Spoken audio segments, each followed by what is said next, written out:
नामी ब्रांड की नकली दवाइयों को मार्केट में सप्लाई करने वाले गिरोह के सरगना नवीन बंसल को एसटीएफ ने राजस्थान से गिरफ्तार किया।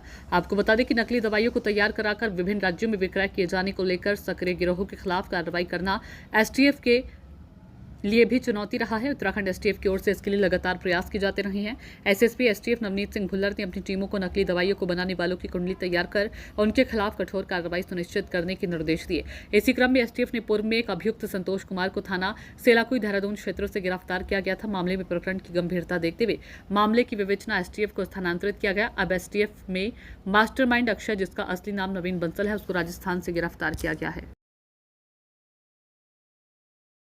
25 को एक मुकदमा दर्ज हुआ था सिलाकोई में, जिसमें कि एक व्यक्ति संतोष कुमार अरेस्ट हुआ था, जिसकी कस्टडी से जो फेमस और कॉमन मेडिसिन्स हैं बड़ी बड़ी फार्मास्यूटिकल कंपनीज़ की, उनके आउटर बॉक्स और क्यूआर कोड फर्जी जो बनाए जा रहे थे वहाँ पे, वो बरामद हुए थे।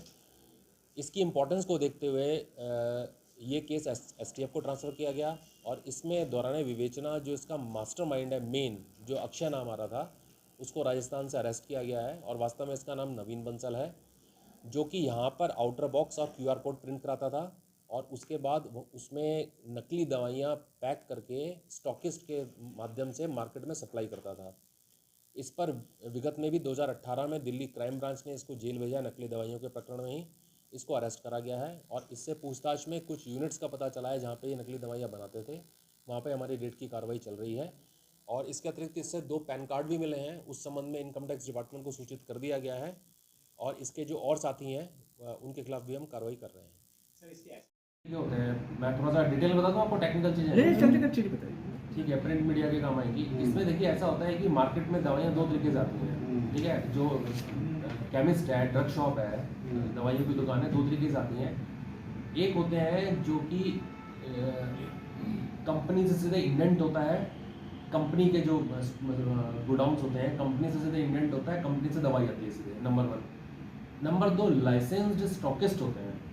ठीक है, अब उसके पास जैसे फॉर एग्जांपल कोई एक मेडिसिन लिख लीजिए, टेल्मा लिया, टेल्मा के माना उसने 1000 बॉक्सेस उसके पास आने थे। ठीक है, तो स्टॉकिस्ट के यहाँ कभी 10,000 आने थे, उसने 1000 ये भी ले लिए किसी और से और वो केमिस्ट शॉप में सप्लाई कर दिए। तो ये जो एंट्री होती है स्पूरियस ड्रग्स की, ये स्टॉकिस्ट के थ्रू होती है और जो बड़े बड़े मेडिकल स्टोर्स हैं वहाँ चले जाती है। और जैसे मैंने आपको बताया कि कोई एक्सपर्ट भी वो पता देख के नहीं बता पाएगा कि असली कौन सा है, नकली कौन सा है। हर एक उस पर क्यूआर कोड होता है। ठीक है, अब क्यूआर कोड को जब स्कैन किया जाता है तो कंपनी के सर्वर पे हिट होता है। वो कभी कोई क्यूआर कोड को स्कैन करेगा तो जैसे डॉक्टर रेड्डीज का कोई दवाई है, आपने उसके क्यूआर कोड को स्कैन किया अपने फ़ोन से, तो वो इंटरनेट से कनेक्ट होगा वो वेबसाइट, तो उनकी कंपनी का सर्वर पे हिट करेगा। तो ये करते कहते सेम क्यूआर कोड बहुत सारे, हर एक का अलग क्यूआर कोड होता है। ये क्या करते थे, एक किसी स्टेप का क्यूआर कोड कॉपी किया और सारी स्टेप्स में वो डाल दिया। तो उसमें कंपनीज ने सिस्टम निकाला था कि तो कोई 5 बार हिट करेगा, अगर एक क्यूआर कोड अगर 5 बार सर्वर पे हिट हुआ तो रेड फ्लैग जनरेट होता था कि ये कहीं काउंटरफिट या स्पूरियस ड्रग्स का काम चल रहा है। तो इन्होंने अब करा क्या, एक नया तरीका ईजाद किया था। ये सब पूछताछ में आया है कि 50 स्ट्रिप्स हैं, तो 50